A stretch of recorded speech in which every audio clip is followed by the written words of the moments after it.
Disappeared? Charlie repeated. One of the old guys wasn't paying his bills, said Ty. He's been staying here for years, but all of a sudden he stopped paying his rent. He's one of the retired magicians, Mr. Madagascar. Ty looked around quickly as if he were afraid someone might be listening. Then he motioned for Charlie to follow him past the potted palms and into an even darker corner. They sat down behind a painted screen covered with dragons. I have a lot of jobs around here, Ty explained. One of them is to pick up their rent for a month. If someone's late, I go talk to them and see if they're having a problem. You probably scare them too, thought Charlie. Ty was tall and muscular and not someone to mess with or lie to.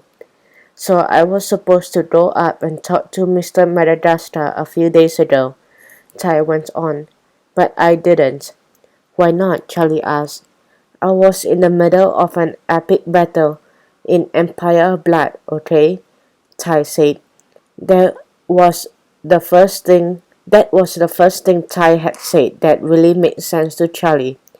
Charlie spent a lot of time after school on his own favorite game, Sherlock Holmes Maximum Z, a detective mystery adventure. He understood how important it was to concentrate on a battle or investigation. I was slaughtering everyone, Ty said with a grin. No one could beat me. There was no way I was stopping. In a few hours I finished the battle, and when it was done I forgot about Mr. M. I didn't remember until the next day at school. So I rushed home and ran up to Mr. M's room, but he was gone. Maybe he'll come back, said Charlie. Maybe he went on a trip. I don't think so, said Ty. Come on, I'll show you his apartment. Charlie followed Ty back into the main lobby. As they walked past the counter, the girl with the pigtails waved at Ty and said hello. Ty grumbled something and kept walking. The girl just smiled. Who's that? Asked Charlie. Your sister? Ty made a face. Her name's Annie Solo. She works here in the afternoons, she said. And I don't have a sister. I am an only child, thank goodness. They stopped in front of a row of 3 elevators. The doors looked like they were carved from gold. Above each floor, a gold half circle with a golden arrow indicated what floor the elevator was on. A bell rang and the elevator doors on the far left slid open. Our luck, said Ty. It's Breck's elevator. The elevator was lined in faded red leather. To one side stood a thin elderly man in a maroon and black uniform. He smiled a wrinkly smile as he saw Ty. Good afternoon, Master Yu, he said in a deep, clear voice. A friend of yours? This kid, said Ty, nodding toward Charlie. No, that's just a hitch. Short for Hitchcock, said Charlie. Charlie Hitchcock is my name. Ah, like the famous director Alfred Hitchcock, said the operator.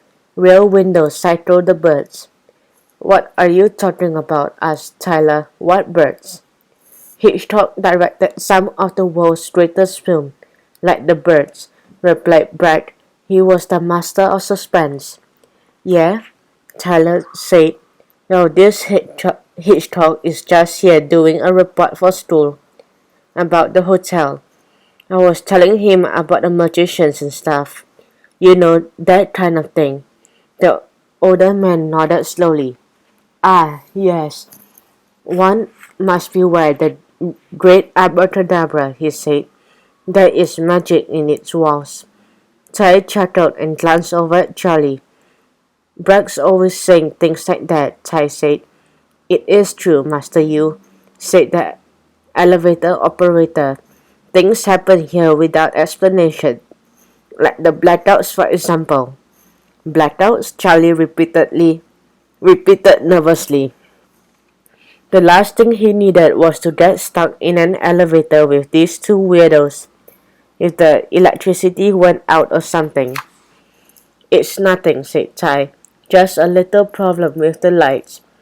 They went out a few times last week, but they are fixed now. Um, okay, Charlie said. That's not the kind of magic I meant, Brad. Ty said. I mean, you know, the magical kind, not the electrical kind. Brad nodded. Master Yu would tell you. This hotel was built by magic, he said. Never trust what you see here or what you don't see. People may even seem to disappear from time to time, but remember, it is a big hotel. Charlie wondered if the old man was referring to Mr. Madagascar. A strange look came over the operator's face. Now you see him, now you don't, he said, and pointed past them towards the lobby. Ty and Charlie both turned to look, but the lobby was empty. When they turned around, the elevator was empty too. Brock had vanished.